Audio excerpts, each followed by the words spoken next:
자, 화작 교과서 개념학습 중에 1강의 화법과 작문의 본질과 태도 부분입니다. 그래서 자, 바로 좀 들어가 보시면 일단 여러분들이 지금 접근을 할 때는 이게 지금 어떠한 상황인지를 먼저 꼭 화법의 상황이 있죠. 그리고 작문의 상황을 먼저 아셔야 되고 그 다음에 무엇을 가지고 지금 이야기를 나누는지 지금 글을 썼는지 그 주제는 반드시 파악을 하셔야 될 겁니다. 자, 지금의 상황은 지금 대화의 상황이래요. 자, 지금 시정이하고 지금 친구들이 지금 보고서를 갖고 이야기를 나누네요. 자, 보니까 지금 여기서 자, 관계에게 지금 보고서를 지금 써오기로 지금 했나봐요. 조별 발표에서. 자, 보고서를 보여주는데, 자, 각종 통계 내지는 그 전문 잡지까지 활용해가지고요. 주제에 대해 근거를 확실하고도 풍부하게 좀 제시를 했답니다. 자, 그런데 범수가 지금 하나가지 지적을 하네요. 자, 지금 자료 같은 경우를 인용하면서 인용 표시나 또는 원문의 출처를 지금 밝히지 않았대요. 자, 이것은 이런 걸 우리는 뭐라 한대요? 범수가 저작권 위반이다 이렇게 지금 이야기를 하네요. 자, 기억 부분에서 난 별 생각 없이 자료를 가져온 건데 자, 저작권을 위반하는 사례가 많다는 말은 들어봤지만 정작 내가 이걸 저작권을 위반하는 것인지는 미처 생각 못했답니다. 자, 그래서 앞으로 신중하게 생각해서 행동하는 성숙한 모습을 보여야겠어 그랬으니까 자기를 반성하죠. 자, 그래서 자, 그 다음에 다음번 과제가 지금 민주 시민으로서의 어떤 준법 정신을 고취하기 위한 영상물을 만드는 것 같아요. 자, 이게 이 영상물을 지금 제작할 것 같은데 여기 제작 목적이 결국 민주 시민으로서의 준법 정신 고취 이렇게 보시면 되겠죠. 자, 그래서 우리 저작권을 소재로 영상물을 지금 만들면 어떻게 할까 그랬더니 자, 여기서 저작권에 대해 잘 인식하지 못하는 사람들도 많을 거래요. 자, 그래서 이 영상물을 홍보하게 되면 많은 사람들이 저작권에 대해 좀 더 확실히 인식하게 될 수 있다 이렇게 얘기를 했고요. 자, 여기에서 그 내용의 저작권이 무엇인지 그 개념과 그 다음에 종류나 보호 기간 자, 이런 전반적인 내용을 담자고 있습니다. 자, 그런데 이 내용을 다 담자니 지금 시간도 많이 들어가고 그 다음에 분량의 어떤 한계점이 있다고 이야기를 하네요. 자, 그래서 수용자들이 관심을 가질 만한 것을 중심으로 영상물을 제작해서 분량을 어느 정도 조정하자 이런 얘기겠죠. 자, 그 다음에 범수가 자, 여기서 그 영상물을 볼 사람들이 이 저작권의 어떤 점을 가장 궁금해하는지 설문조사를 해보자고 그랬습니다. 자, 그래서 이 영상을 볼 사람들에 대한 어떤 관심 분야가 뭔지 이걸 설문조사로서 지금 파악하자는 이런 얘기가 되겠고요. 자, 그리고 아랫부분에서 자, 그러려면 먼저 어떤 사람에게 이 영상물을 보여줄 것인지 정해야 되는데 자, 여기 누구를 정했어요? 자, 학교 학생으로 하자고 했죠? 바로 예상 수용자라고 보시면 되겠습니다. 자, 그 다음에 아랫부분에서 자, 우리 학교 학생들을 대상으로 하면 영상물의 내용을 좀 더 구체적으로 좀 할 수 있을 것 같고요. 자, 그리고 더 나아가서 저작권에 대한 관심을 불러일으키다 보면 자, 저작권 문제를 해결할 수 있는 바로 어떤 실마리를 마련할 수 있다고 그랬으니까 이런 기대 효과까지 보여주고 있습니다. 자, 그래서 아랫부분에서 이제 설문지를 이제 광기가 만들겠다 이렇게 얘기했네요. 자, 여기 1번 문제에서 학생들이 지금 영상물 제작을 하기 위해서 고려한 사항들. 자, 제가 밑줄 쳐놓고 따로 좀 정리해 놨었는데, 자, 영상물을 어디서 방영할 것인지와 그 다음에 그 장소나 시간에 대한 언급은 없었죠. 자, 그래서 이걸 제외한 나머지 부분들은 자, 중간중간에 지금 대화 속에 다 들어 있었습니다. 자, 그 다음에 2번 문제 가시면 기억을 다음과 같이 이해할 때, 자, 기억 부분에서는 지금 관계가 자기는 아무 생각 없이 지금 인용 표시나 원문 출처 없이 다른 사람의 어떤 자료를 지금 인용했단 말이죠. 쓰기 윤리를 어겼다. 다른 말로 이것을 우리는 저작권 위반이다. 이렇게 보시면 될 것 같은데. 자, 광기는 친구들과 대화를 하는 과정에서 기억과 같이 자신을 성찰하는 반응을 보이고 있어요. 자, 이처럼 타인과 의사소통은 결국 모두 자아 성장을 하는데 도움을 줄 수 있다. 이렇게 보시면 되겠네요. 자, 그래서 자아 성찰을 통해서 결국 어떻게 자아 성장에 도움을 얻었다. 이렇게 보시면 되겠습니다. 자, 3번에 가시면 A와 B에 들어갈 말을 좀 쓰라고 했는데요. 자, 대화에 참여한 학생들은 영상물 제작을 통해서 저작권에 대한 사회적 관심을 불러일으켜서 이 저작권 침해라는 사회적 문제를 해결하는 데 도움을 주고자 합니다. 자, 여기에 화법의 본질을 파악해 볼 수 있는데 자, 대화에 참여한 학생들이 대화를 통해 자, 저작권 문제라는 구성원, 공통적인 관심을 이끌어내고 있다는 점에서 화법의 자, 사회적 의사소통 행위. 자, 이걸 우리가 알 수 있겠고요. 자, 두 번째, 자, 해결의 실마리를 마련할 수 있을 것이라 했다는 점에서, 자, 여기서 공동체 어떤 문제 해결의 기능, 이 두 가지를 확인할 수 있다, 이렇게 되는 거죠. 자, 그래서 여러분들 이 단어 정도는 이 노란색 부분과 연결해가지고 같이 기억을 해놓으세요. 자, 그 다음에 4번, 6번 바로 넘어가겠습니다. 자, 이번에는 청소년 상담 누리집 게시판에 자, 학생이 글을 올렸답니다. 그리고 여기에 대한 상담 선생님의 답글이 나글이다 이렇게 보시면 될 것 같은데, 자, 학생이 어떤 고민이 있나 봐요. 자, 새 학년만 되면 자, 어떤 큰 고민이 하나 생긴답니다. 그 고민은 바로 친구 관계 때문인데, 자, 이 문제로 지금 제대로 잠도 이루지 못하고, 그래서 이 새 학년 시작하는 것이 너무 두렵기만 하답니다. 자, 뭐냐, 이 친구가 지금 약간 좀 내성적인 친구인 것 같아요. 자, 그래서 자, 다른 친구들을 보면 친구들도 잘 사귀고 여러 명이 함께 어울려 다니는데, 자, 이 학생은 반에서 한두 명하고밖에 어울리질 않나 봐요. 자, 물론 지금 주변 아이들과 그럭저럭 지내는 편이긴 하지만 학년이 바뀌어 반이 달라지면 일부러 만나는 사이로까지 발전하지는 않는답니다. 자, 그 지난주에는 충격적인 일도 있었는데, 자, 이 파란색 부분이에요. 자, 1학년 때 사귄 친구가 다른 아이들과 함께 제 험담을 깔깔대는 것을 우연히 들었대요. 뒷담화를 까버렸네요, 지금. 자, 여기서 정말 참담했습니다. 화가 나기도 했지만 그 친구 말처럼 아, 제가 너무 소심하고 이기적인 사람일지도 모른다는 생각이 들으니까 자기 스스로를 이제 자책하게 되는 거죠. 자, 이러다 보니까 이제 부정적 자아 개념이 형성이 됐겠죠.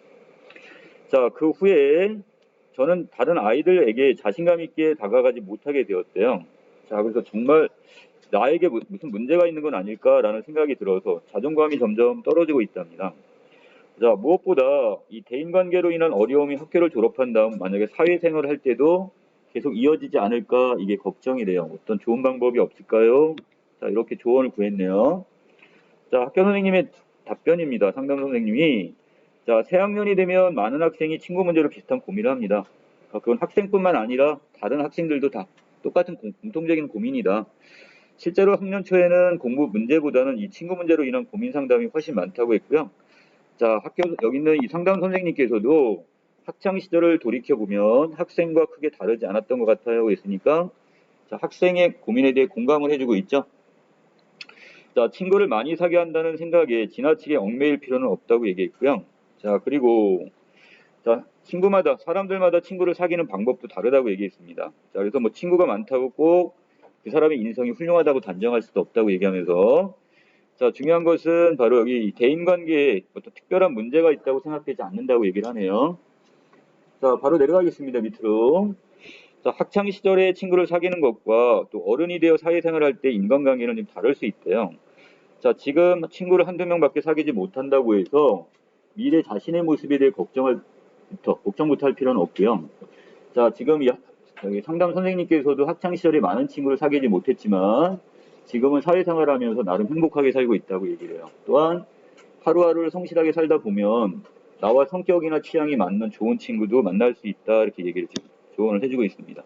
자, 많은 격려를 해주는 입장인데 자, 여기에서 기억 디귿에 들어갈 말을 쓰라고 그랬어요. 자, 필자는 고등학교 3학년 학생인 것 같고요. 각을 얘기합니다. 자, 독자는 누구에게 보내는 자, 이게 상담 선생님한테 보내는 글이라고 보시면 될 것 같고, 그 다음에 지금 대인관계에 대한 어떤 고민 상담을 하는데, 자, 목적은 당연하게 이 대인관계 고민에 대한 어떤 해결이 돼야 되겠죠. 자, 그리고 글의 유형은 자, 지금 올려놓은 것은 어디였었냐면 학교 누리집이라고 그랬죠. 청소년 상담 누리집 게시판이었는데, 자, 내용은 지금 어떤 상담하는 어떤 글, 그리고 어떤 편지글의 어떤 형식이라고 보셔도 되겠습니다. 자, 그리고 이것은 바로 인터넷 게시판을 지금 활용하고 있다는 거. 자, 그 다음에 5번에 내려가시면 가의 필자가 부정적 자아 개념을 갖게 된 원인을 지금 쓰라고 했는데요. 나는 어떤 사람인가에 대한 스스로의 대답을 바로 자아 개념이다 이렇게 얘기를 합니다. 이 자아 개념은 자, 다른 사람들이 대화 과정에서 보이는 반응이나 또는 자신에 대한 다른 사람들의 어떤 평가, 자, 그리고 또는 자기 스스로에 대한 자기의 평가와 해석, 이것들에 의해서 바로 자아 개념이 형성이 된다고 했어요. 자, 그런데 자, 여기 있는 지금 이 학생은 상당히 이제 부정적 자아 개념이 좀 형성된 것 같은데, 자, 그 원인은 바로 뭐였어요? 바로 이 파란색 부분이 되겠죠? 자, 1학년 때 사귀었던 친구가 다른 아이들과 함께 있으면서 바로 누구를 자신을 험담하는 이것 때문에 결국 자기가 점점 소심해하고 이기적인 사람일 줄 모른다는 생각이 들었기 때문에 이렇게 쓰시면 될 것 같아요. 이게 답입니다. 자, 그 다음에 6번에 보시면, 자, 여기 자음만 줬는데요. 자, 진정성 또는 진심. 자, 이 단어를 써주시면 될 것 같고요. 자, 진정성 또는 여기는 진심이 담긴 글은 자, 독자에게 감동을 주고 공감을 유발합니다. 또 때로는 문제 상황을 해결하는 데 도움을 주기도 합니다. 따라서 글을 쓸 때는 자신의 솔직한 마음을 전달할 수 있어야 되겠어요. 자, 그래서 다른 사람의 글을 글을 수용할 때도 그 사람의 생각이나 감정에 공감하고 이해하려는 노력이 필요하다고 했습니다. 이 공감 나왔네요. 이때 자신의 경험을 솔직하게 털어놓으면 상대방과 공감의 폭을 더 넓힐 수 있대요. 이처럼 자, 상대방을 배려하고 존중하는 태도로 의사소통을 하게 되면 자, 첫 번째 좋은 인간관계를 형성할 수 있고요. 자, 두 번째는 자, 의사소통 참여자의 삶을 윤택하게 하게 기여한다는 것. 자, 이 두 가지 얻을 수 있는 효과 여기까지 보시면 되겠습니다. 자, 그 다음에 2강 바로 좀 넘어갈까요? 자, 이 부분에서는 자, 강연입니다. 강연의 일부분을 줬네요. 자, 강연은 제일 먼저 뭘 찾아야 된다고 했어요? 이것도 강연의 주제를 먼저 찾아야겠죠? 자, 아랫부분에 보시면 이 파란색 부분이 바로 강연의 주제가 되겠습니다. 자, 위에 부분에서는 자, 먼저 자, 지금 여기 청중들에게 한두 번쯤 지금 감기로 고생하신 적 있으시죠? 자, 물음을 던졌네요. 자, 이걸 통해서 자, 지금 청중들의 관심을 유도하고 있습니다. 자, 네, 예상대로 다들 감기 때문에 고생하신 적이 있으시네요. 그런데 감기로 병원에 가면 의사 선생님들이 가장 많이 하시는 말씀이 뭘까요? 그러면서 자, 바로 이 따뜻한 물을 좀 먹어라 이런 얘기를 많이 하시나 봐요. 자, 그래서 오늘 주제는 자, 이 전문의로서 감기에 걸렸을 때 왜 따뜻한 물을 많이 마셔야 하는지에 대해 말씀드리고자 합니다. 자, 강연 주제 제시했고요. 자, 감기는 우리 몸 안에 지금 감기 바이러스가 들어오는 순간부터 시작이 되는데, 자, 이 감기 바이러스는 자, 우리가 호흡기를 통해 직접 침투하는 경우도 있고요. 또는 뭘 통해서 손을 통해 간접적으로 이렇게 호흡기로 전달되는 경우도 있답니다. 자, 하지만 호흡기 점막은 항상 촉촉한 점액이 있어서 여러 바이러스와 세균의 침투를 억제해줘요. 그런데 이 건조한 공기를 오래 쐬게 되면 호흡기 점막이 마르게 되어서 제 역할을 할 수가 없게 된답니다. 자, 그래서 어느 정도 지금 촉촉한 점액을 유지하고 있어야 되는데 자, 여기에서 지금 건조한 공기를 오래 쐬다 보니까 자, 호흡기 점막이 마르게 됩니다. 건조하게 된다는 얘기겠죠? 그래서 아무리 개인적 위생을 철저하게 하더라도 감기에 걸릴 수가 있다고 얘기를 하고 있네요. 자, 그래서 자기가 아무리 뭐 손을 씻고 한다 할지라도 이 점막 자체가 건조해져 버리면 이쪽으로 해서 좀 바이러스가 들어올 수가 있다는 얘기예요. 자, 그 다음에 겨울철에 가습기를 틀어야 하는 이유가 바로 호흡기 건강을 위해서인데 자, 직접 수분을 공급하는 방법. 이게 가장 쉬운 방법일 것 같은데 자, 그게 바로 어떻게? 물을 마시면 되겠네요. 자, 그런데 다만 차가운 물은 호흡기에 자극적일 수 있으니까 우리가 미지근하거나 이 따뜻한 물이 좋다고 얘기를 하고 있습니다. 자, 또 한 가지 이미 감기에 걸렸다면 그럼 어떻게 해야 되냐? 자, 이런 경우 자, 이때도 마찬가지 우리가 이걸 빨리 이겨낼 수 있는 환경을 만들어주는 게 좋을 것 같다고 얘기를 해요. 자, 그래서 바이러스가 버티지 못하는 환경은 바로 높은 체온이랍니다. 자, 그럼 체온을 높이 유지하면 되겠는데 근데 우리는 지금 감기에 걸리면 보통 열이 나잖아요. 자, 근데 이게 무조건 나쁜 게 아니란 얘기예요. 자, 체온이 높을수록 바이러스는 감염을 진행하지 못하고 체내에서 사라지는데, 자, 우리 몸은 정상 체온일 때가 36에서 37.5도 정도일 때 제대로 기능을 하게 되고, 자, 만약에 체온이 1도라도 더 낮게 떨어지면 이때 우리가 어떻게 체력도 면역력도 떨어질 수가 있답니다. 자, 이때 우리 몸 자체의 온도를 가장 빠르게 올릴 수 있는 방법이 바로 이 따뜻한 물을 마시게 되면, 자, 이게 가능하다고 얘기했고요. 자, 또 자, 우리 몸 안으로 스며드는 이 따뜻한 물 한 컵이면 자, 왜 이걸 따뜻한 물을 마시냐? 감기에 걸린 사람들이 자, 바로 손, 발까지 따뜻해질 수가 있다는 것. 자, 이게 첫 번째 이유가 되겠고요. 자, 두 번째 이유는, 자, 이 따뜻한 물은 우리의 신진대사를 도와서, 자, 면역력을 외려 어떻게 한다? 자, 상승시켜서 감기 바이러스를 물리칠 수 있게 해줍니다. 자, 이 두 가지 이유 때문에 우리는 감기에 걸렸더라도 따뜻한 물을 마셔야 된다. 이렇게 이야기하고 있네요. 자, 그렇다면 따뜻한 물을 어떻게 마시는 게 효과적이냐? 자, 일단 감기에 걸리게 되면 열이 올라 식은땀이나 두통이 나기도 하는데요. 그러나 자, 이건 걱정할 필요가 없대요. 자, 바이러스를 효과적으로 없애기 위해서 높은 온도가 필수적이기 때문에 열이 나는 것이고, 자, 이것은 우리 몸속의 면역 체계가 지금 열심히 일을 하고 있는 것, 그러니까 정상적으로 작동하고 있다 이렇게 보시면 되겠고, 하지만 이와 별개로 체온이 올라감에 따라 체내의 수분이 계속해서 손실이 되니까, 그래서 감기에 걸렸을 때는 따뜻한 물을 주기적으로 자주 마셔주는 것이 중요하다고 얘기합니다. 자, 그래서 여러분이 감기에 걸렸을 때 이렇게 따뜻한 물을 마시면 감기를 이겨내는 데 효과가 있으니 잘 활용하셨으면 합니다. 자, 실천을 당부하고 있죠. 다른 말로 실천을 권유하고 있다 이렇게 보시면 되겠습니다. 자, 여기까지 강연의 내용이었고요. 자, 일본에서 강연자가 세운 계획 중에 위 강연에 반영된 것만을 보기에 있는 대로 고르라고 했으니까, 자, 제가 거기다가 번호로 이렇게 매겨놨을 겁니다. 그래서 그거 여러분들이 좀 참조해가지고 쓰시면 되겠고요. 자, 여기 지금 디귿 부분이 하나 안 보이죠? 자, 여기 있는 감기를 일으키는 과정을 종류별로 순차적으로 제시한 부분은 여기 보이지 않습니다. 그래서 이걸 제외한 나머지는 강연에 다 반영이 됐다 이렇게 보시면 되겠습니다. 자, 그 다음에 2번 문제. 자, A, B에 들어갈 말을 고르라고 했는데, 자, 우리가 청자 1은 강연자가 우리와 지금 눈을 맞추고, 또 상황에 맞는 이 손짓을 해주어서 강연 내용을 이해하기 편했대요. 자, 이런 걸 우리 뭐라고 했어요? 비언어적 표현이다 이렇게 얘기했었죠?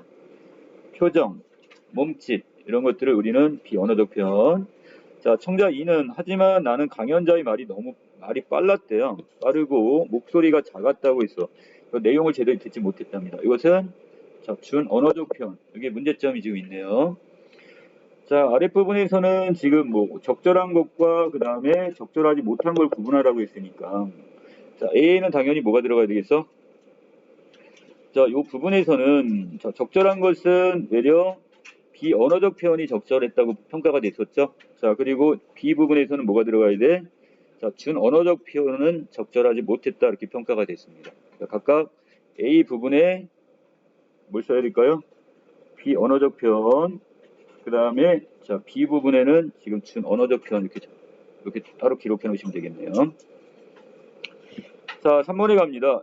자, 여기서 A, B에 들어갈 말인데, 자, 청중은 강연자가 이비인후과 전문의답게, 어떤 전공자이고 전문 의사이기 때문에 전문적인 내용을 쉽게 풀어서 설명해 주어서 자, 신뢰감을 갖게 되었다고 반응합니다. 자, 이는 청중이 강연자에 대해 자, 믿을 만한 사람이라는 생각을 갖게 되었다는 것으로 강연자가 설득 전략 중에 무엇을 사용했다?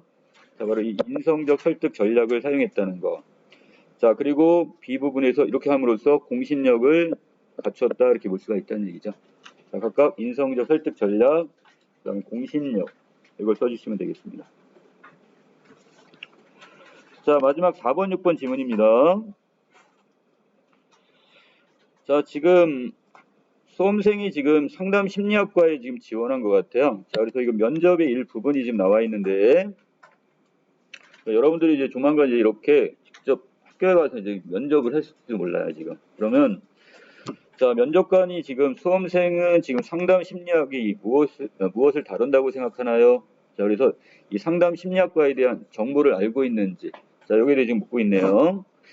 자, 수험생은 자기가 아는 대로 이렇게 답변을 했죠. 자, 그리고 다시 면접관이 이번에는 자, 지원 동기를 물어봤습니다. 자, 그랬더니 자, 동그란 기억 부분에서 자, 본인이 고등학교 2학년 때 친구와 어떤 감정 싸움이 있었는데 이때 상담 선생님의 도움을 많이 받았나 봐요. 자, 그래서 갈등이 잘 해결되었다 이렇게 했어요. 그래서 이때부터 이 상담 심리학을 전공하기로 마음 먹었대요. 그러니까 자신의 경험이 바탕이 되었던 거죠. 경험을 통해서 지금 답변을 하고 있습니다.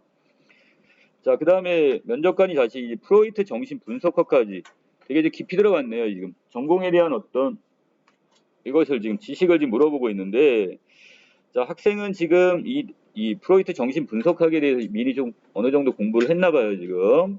자, 자신 있게 대답을 합니다. 자, 그래서 이 정신 분석학에서는 인간은 심한 불안을 피하기 위해 방어 기제를 사용하여 현실 세계에서 감당하기 힘든 갈등을 자, 무의식의 세계에 밀어 넣는다고 설명하고 있습니다. 그러면서 자, 이때 자, 심리학적 문제를 뭘로 갖고 자, 바로 이 무의식에서 원인을 찾는다는 것. 자, 노란색 부분 바로 갑니다. 자, 그래서 내담자의 무의식의 세계에 있는 심리적 갈등을 의식의 세계로 끌어올려서 자, 직면하게 하면 문제를 해결할 수 있다고 주장하고 있습니다. 바로 이 프로이트의 정신 분석학의 내용을 간략하게 요약해서 지금 여기서 답변했네요. 자, 이번에는 지금 면접관이 정신 분석학에 대해 공부를 해봤나요? 물어봤고요. 자, 그래서 자기가 지금 여기 이 프로이트의 정신 분석학에 대해 지금 공부를 했다고 얘기했고요. 자, 더 나가서 자, 면접관은 좀 더 심한 질문을 하고 있습니다. 자, 행동주의에 대해서도 그럼 알고 계시나요? 물어봤어요. 자, 그랬더니 수험생이 자, 자기가 아는 대로 이 행동주의에 대해서 자, 어떤 이 행동들이 학습과 마찬가지고요. 학습에 획득되고 유지가 되는 것. 자, 이렇게 좀 답변을 했고요. 자, 조금 더 깊이 들어갔습니다. 자, 정신 분석학과 행동주의는 어떻게 다릅니까? 이렇게 물어봤더니 자, 디귿에서 수험생이 지금 다시 거꾸로 질문을 던지네요. 자, 제대로 답변의 그 질문에 대한 요지를 지금 파악을 못했던 것 같아요. 자, 그래서 면접관님께서 지금 하신 말씀을 제가 잘 이해하지 못했습니다. 자, 무엇에 대해 질문하신 건지 여쭤봐도 되겠습니까? 그래서 자, 질문자의 의도를 파악하는 질문을 다시 던졌습니다. 자, 그랬더니 면접관이 자, 정신분석학과 행동주의는 내담자의 문제 해결 방법이 다르다. 이는 바로 내담자의 심리적 문제의 기원에 대한 자, 관심의 차이에서 비롯된 건데 자, 이와 관련돼서 답변을 듣고 싶다 이렇게 얘기했어요. 그랬더니 그 무엇을 질문하셨는지 이제 이해했습니다. 그리고 자, 정신분석학에서는 내담자의 심리적 문제의 기원을 이해하는 것이 필요하다고 봤고 자, 거기에 비해서 행동주의 입장에서는 어떤 그러한 행동을 유발하는 바로 이 강화요인이 무엇인지 초점을 맞추고 있습니다. 자기 아는 대로 이렇게 답변을 했습니다. 자, 아랫부분에서 지금 각각 면접에 활용하고 있는 걸 좀 찾으라고 했는데요. 자, A. 질문에 답변을 할 때 알고 있는 내용에 대해 자신감 있게 대응하는 부분. 자, 이건 니은 부분에서 좀 드러났던 것 같아요. 자, 그리고 질문에 답변을 할 때 자신의 경험을 바탕으로 해서 이렇게 답변하는 부분은 바로 기억에 있었죠. 자, 그리고 질문의 내용을 잘 이해하지 못하면 자, 물음을 통해서 다시 질문자 의도를 파악하는 질문을 던지는 부분은 자, 디귿에 있었습니다. 자, 5번에 가볼까요? 자, 이거 교과서에도 배웠던 부분인 것 같은데 자, 위 면접에서 언급된 상담 선생님이 다음과 같이 방식으로 수험생이 갈등을 해결하도록 했다면 이것이 어떠한 방법에 해당되는지 물어봤습니다. 자, 자신이 어떤 문제로 인식한 상대방의 행동이나 상황을 말하게 하고요. 그리고 여기에 대한 자신의 감정을 솔직하게 말하고 자신이 원하는 상대방의 행동이나 상황을 말하는 것. 자, 누가 중심이 됐어요? 상대방이 아닌 나 중심으로 전달을 하고 있죠? 자, 이런 걸 우리는 뭐라고 했어요? 나 전달법 이렇게 얘기했습니다. 자, 6번 마지막 문제인데요. 자, 이 면접의 내용을 분석을 했습니다. 면접관이 지금 어떠한 목적을 달성하기 위한 면접이다? 바로 신입생을 자, 선발하는 게 지금 목적이 되겠죠. 자, 그래서 이 수험생의 지식이나 그 다음에 잠재력 등을 파악하고자 하는 점에서 이 면접은 자, 사적인 대화가 아니라 이것은 어디다 집어넣어야 된다? 자, 공적 대화. 여기다 집어넣을 수가 있다 이렇게 보시면 되겠습니다.